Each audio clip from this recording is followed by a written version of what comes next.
Hallo und herzlich willkommen zu einer neuen Sendung von Wolf Info aktuell.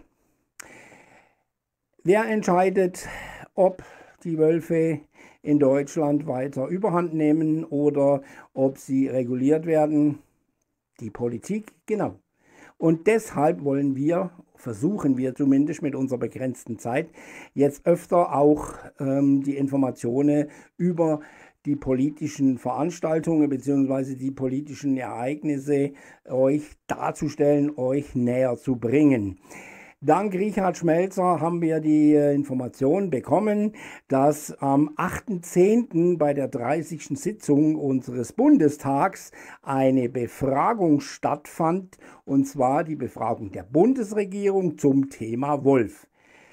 Was ihr jetzt seht, sind die Aufzeichnungen des Bundestages, also sind nicht unsere Aufnahmen. Wir haben sie für euch oder haben diese Sequenz ungeschnitten für euch jetzt in unser Video eingebaut und wünschen euch, sofern man das sagen kann, viel Spaß. Wir kommen zur nächsten Fragestellung. An dieser Stelle ist es Klaus Mack.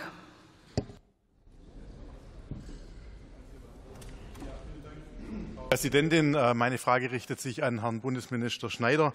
Herr Minister, der Wolf ist ja in vielen Gegenden Deutschlands zum echten Problem geworden. Die Menschen erwarten natürlich zu Recht von uns da auch entsprechende Lösungen. Nun haben wir ja im Koalitionsvertrag die rechtssichere Entnahme des Wolfes uns darauf verständigt. Und wir haben auch in den letzten Wochen viele Gespräche geführt mit Ihrem Ministerium, aber auch mit dem Landwirtschaftsministerium. Und Sie haben auch eine Bund-Länder-Arbeitsgruppe eingerichtet. Und jetzt muss natürlich der günstige Erhaltungszustand festgestellt werden, nachgewiesen werden. Der wurde inzwischen auch für die kontinentale Region bestätigt. Deshalb meine Frage, wie sieht jetzt der weitere Zeitplan aus? Bis wann können Sie den günstigen Erhaltungszustand für diese Zone nach Brüssel dann auch melden?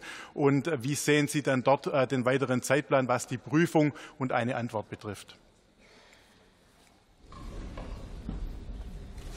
Ja, sehr geehrter Herr Kollege, zunächst einmal bin ich sehr froh, dass wir dieses Wildtier wieder in Deutschland haben.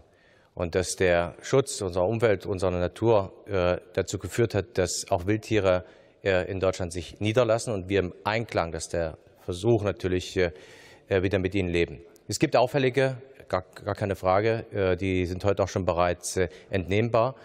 Die Herabstufung des Schutzstatus des Tieres Wolf über die EU-Ebene, die dazu geführt hat, oder die Ursache hat, dass wir die Wiederausbreitung dieses Tieres in unserer Heimat haben, die ist folgerichtig und deswegen auch die Meldung des günstigen Erhaltungszustandes für die genannte Region. Ich verlasse mich dabei, das klar sagen, auf die Wissenschaft. Es ist keine politische Entscheidung in dem Sinne, dass wir, was die Zahlen etc. betrifft, und da das gegeben ist, werden wir das jetzt auch in Abstimmung, weil Sie das gefragt haben, mit dem Kollegen Reiner, das Bundesjagdgesetz und das Bundesnaturschutzgesetz gemeinsam novellieren und Ihnen zur Entscheidungsgrundlage stellen.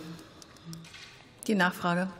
Ja, vielen Dank, Herr Minister. Deswegen auch noch mal meine Frage. Fokussieren Sie sich dabei auf die Entnahme dann von einzelnen Problemwölfen, was ja nicht immer zum Ziel geführt hat, oder geht es dann schon auch um das vereinbarte Bestandsmanagement, also dass man die Population an sich zwar schützt, aber eben begrenzt auf ein erträgliches Maß. Ich meine, so wie man das bei anderen Wildtierarten ja auch macht. Ich komme aus dem Schwarzwald, aus dem Rotwildgebiet, da ist es ein ganz normaler Vorgang. Also zunächst einmal ist es ein großer Erfolg, dass der Schutz unserer Natur und unserer Umwelt dazu führt, dass wir wieder Zugang von Wildtieren haben. In Thüringen könnte ich den Luchs noch dazu nehmen. Und wir müssen natürlich auch lernen, wieder neu mit ihnen zu leben. Weidehaltung, höhere Zäune etc. sind ein ganz zentraler Punkt. Aber auch bei einem sehr günstigen Erhaltungszustand und der Population, der wachsenden Population, dann auch die Aufnahme ins Bundesjagdgesetz. Und die Fragen, die Sie gestellt haben, sind Gegenstand der derzeitigen Meinungsbildung innerhalb der Bundesregierung, werden Ihnen aber zügig beantwortet werden. Nächste Fragesteller ist aus der AfD-Fraktion Marcel Queckemeyer. Ja, vielen Dank. Herr Minister, hat Ihrer Meinung nach das Mufflon aus Sicht des Artenschutzes eine Existenzberechtigung hier in Deutschland? Und wenn ja, wie wollen Sie diese Existenzberechtigung aufgrund der Population des Wolfes hier sicherstellen?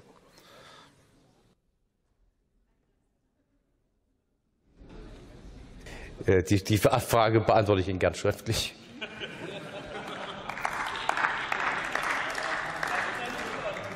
Der nächste Fragesteller für die Fraktion Bündnis 90 Die Grünen, Harald Ebner. Dankeschön, Frau Präsidentin, Herr Minister. Ihr Kollege Reiner hat ja in seinem Plan zum Thema Wolf gesagt, Problemwölfe zügig entnehmen, Wolfsbestände managen, Wölfe bejagen, wo sie zur Gefahr werden. Jetzt frage ich Sie als Naturschutzminister, werden Sie sich dafür einsetzen, dass zu den von Ihrem Kollegen Reiner genannten 3 Säulen die wesentliche und wissenschaftlich wirksam anerkannte 4. Säule, nämlich der Herdenschutz, eine gewichtige Rolle spielen wird? Dankeschön. Absolut, Herr Kollege, steht für mich absolut im Vordergrund. Wir müssen wieder lernen, mit Wildtieren auch zu leben, so sie wieder zu uns kommen. Das ist beim Wolf zum Glück der Fall. Ich bin Thüringer. Wir haben schon eine ganze Zeit auch Wölfe und auch Rudel wieder. Manche sind auffällig, wir können entnommen werden, und aber auch die Schäferinnen und Schäfer und andere, die ihre Weidetiere schützen, werden dabei auch unterstützt. Und insbesondere auch der Weideschutz wird eine ganz zentrale Rolle und auch aus meiner Sicht die vorderste Rolle. Dafür setze ich mich nur ein, sondern es hat die absolute Priorität, auch nicht nur für mein Haus, sondern auch für mich persönlich. Und so werden wir auch in den Gesetzgebungsprozess gehen. Die nächste Fragestellerin für die Unionsfraktion, Anna Eikens.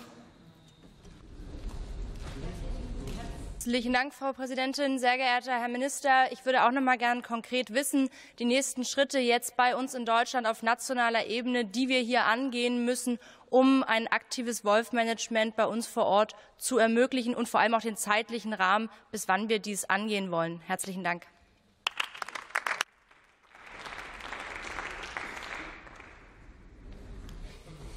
Sehr verehrte Frau Kollegin, wir sind mitten im Prozess. Sie bekommen in den nächsten Wochen von uns einen Kabinettsbeschluss dazu.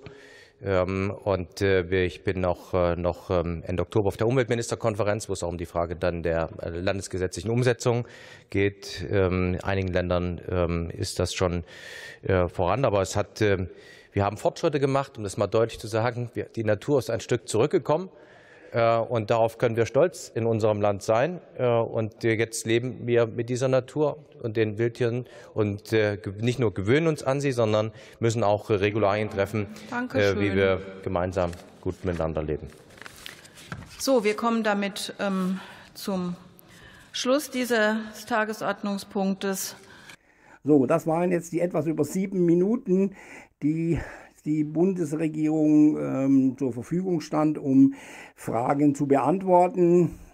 Inwieweit die Fragen zufriedenstellend beantwortet wurden, könnt ihr selber entscheiden. Ich würde mich freuen, wenn ihr uns in den Kommentaren unten dann eure entsprechende Meinung kundtut.